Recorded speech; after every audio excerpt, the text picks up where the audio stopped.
"You don't own this land anymore, Mr. Wade." That's what she said, standing right on my property, holding a tablet like it was a sword. Imagine coming home after 6 months away, 6 months spent sleeping on a hospital cot 3 states over, holding my mother's hand as she faded away. And the first thing you hear before you even put your bags down is a stranger telling you your land isn't yours anymore. Because of paperwork she swears you signed. Yeah, let that sink in. The thing is, after 20 years as an insurance investigator, you develop a nose for fraud. I mean, you can practically smell it before you see it. That day, the stench was everywhere. Wrong color of soil fence lines that weren't where I left them, and a community enhancement pond sprawling across the front third of my property, glinting in the afternoon sun like it owned the place. If you're reading this on your phone or laptop, buckle up, because what came next might be the most satisfying legal takedown I've ever witnessed. And trust me, I've seen a few. Driving home felt like it took a year. After all those months in hospitals, time moves different, stretched thin and sharp with grief. My mom passed just 3 weeks before. Her funeral was small, but the ache she left behind was anything but. All I wanted was to come home, to see my ranch, to touch the dirt and remember there's still solid ground under my feet. The highway was the same, every curve an old grain silo, a reminder of life before.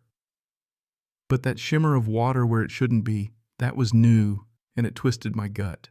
I pulled into the drive, gravel crunching, and just stared. There it was, a man-made pond. Perfect stone border filtration, humming benches like a little park in the middle of nowhere. Fresh sod, blooming plants, everything looking expensive. And not one bit of it, nothing was mine by choice. My boots sank into soft ground earth, disturbed and mulched. The fence posts, the ones I put in with my own hands, gone. New posts set several feet further back. Somebody moved my boundary. And by the look of the equipment ruts and heavy soil, they didn't do it alone. This had taken weeks, maybe months. "Mr. Wade," a voice from behind sharp rehearsed. I turned. Middle-aged woman, business casual, tablet hugged to her chest like a shield. Daphne Caldwell, HOA president. That look in her eyes, I'd seen it 1,000 times. People who believe they're right, period. She smiled, but it didn't hit her eyes. I know this must be a surprise, but everything was done by the book. Community meeting permits documentation, your signature on the consent form. She flipped the tablet around. There it was, some digital scrawl that almost looked like mine. Almost. I've signed thousands of documents. Every loop, every slant is muscle memory. This, not even close. When was this signed? I asked, not moving. March 15th, she said. I shook my head, remembering where I was that week. Colorado, next to my mom's bed, praying for just one more day.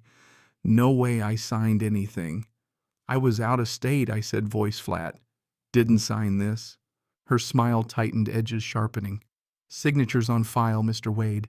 If you have concerns, attend the next HOA meeting, but the pond's community property now. I asked for the paperwork. Available through proper channels, she snapped. I told her I'd use those channels. She didn't like that her mask slipped just a bit. Fighting this would be a waste of everyone's resources, including yours. That little threat. People like her always think a confident voice and a mountain of paper mean no one will push back. They hadn't met me. I headed inside, dropped my keys, and went straight to my office. Out came the deed survey maps, title insurance, every scrap of HOA correspondence. Spread it all out, checked dates, checked details. My gut wasn't wrong, nothing lined up. My property lines hadn't changed, my consent didn't exist, and the so-called permit issued while I was 600 miles away. I'd seen cover-ups before, watched people fudge the details because they figured nobody was watching. They thought I'd be too tired, too broken to fight. They didn't know me. Next morning, I started the investigation like any other spread. The documents mapped the timeline.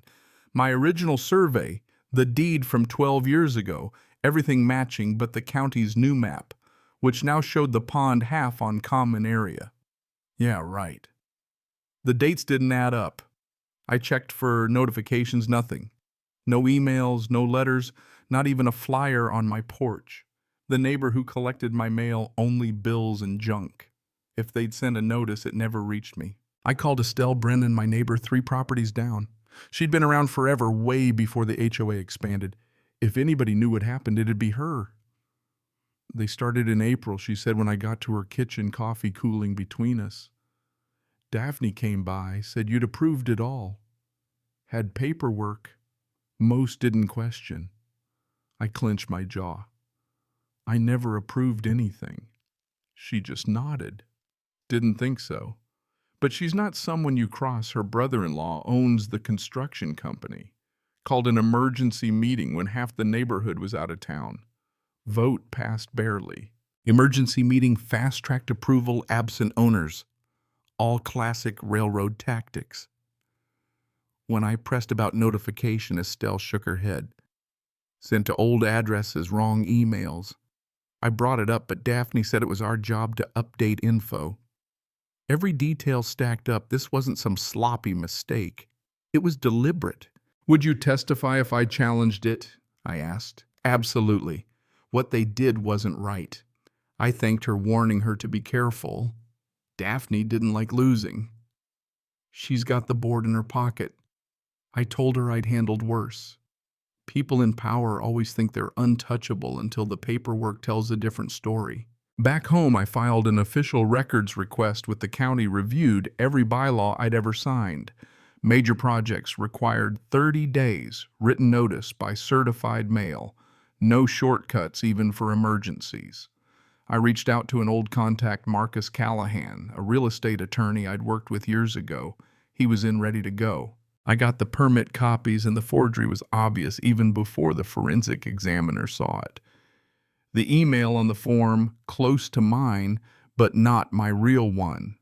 It was a detail someone faking things might overlook. Marcus connected me with Dr. Rowan Fletcher, a forensic document examiner. He compared my real signatures, 12 years worth, with the permit. This is a forgery, he said flat out. The biomechanics are wrong. Whoever did this had a sample, but not the skill. Marcus got a full report, set up the next steps, a land survey and formal demand for HOA records. The land surveyor was thorough, found the pond sat completely within my property, not on common ground. The fence had been moved to cover up the encroachment. Marcus filed a demand letter, remove the structure, pay damages, or see us in court. The HOA board doubled down, tried to hand-wave the forensic report, but their own documents betrayed them. Notifications sent to the wrong address, mail dated after the meeting, email bounces unaddressed. Estelle and 2 other homeowners hadn't been notified either. The pattern of abuse was clear. With mounting evidence, we got a temporary restraining order barring the HOA from using the pond. At the emergency board meeting, I stood in front of the community, projected side-by-side images of my signature, and the forgery, walked everyone through the survey results, the notification failures, the timeline proving I was out of state. People in the audience, neighbors I barely knew, spoke up, confirming they'd been excluded too. When I asked about the notary, Daphne choked. Turns out the documentation came from her brother-in-law's company. It all unraveled fast. The meeting ended with calls for her resignation. The final court hearing was decisive. The judge listened to our experts, reviewed the evidence, and ruled forged signature, invalid permit, improper notification. The pond had to go, the property restored, legal fees paid in full. Daphne resigned, vanished from the community, and her brother-in-law's company quietly settled. Watching the demolition felt honestly right. Not sweet, not triumphant, just like justice, real and solid. The contractors removed every stone, restored my land, reinstalled the fence where it always belonged. The HOA rewrote its bylaws, brought in auditors, started over, without the arrogance that got them here. The new board president even asked me to help with reforms. I said no. They had to do it right themselves. When it was done, I stood on my porch grass, growing where the pond used to be, and felt the ground finally belonged to me again. The lesson, rights, and procedures aren't just red tape, they're protection from people who think confidence trumps consent. The system only works if you make it work one document at a time. So, here's my advice to you, whether you own land, a condo, or just a little patch of green document everything. Know your rights. Don't let anyone in a position of authority tell you you're powerless. The truth matters, even when it feels like you're the only one fighting for it. And now I want to hear from you. Ever faced an HOA nightmare or won a fight nobody thought you could win?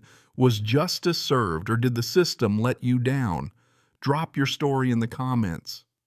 Let's see where you stand on what's right, what's wrong, and whether the little guy can still win. If you found this story worth your time, hit that like button, share your thoughts below, and subscribe for more stories where the good guys sometimes get the last word.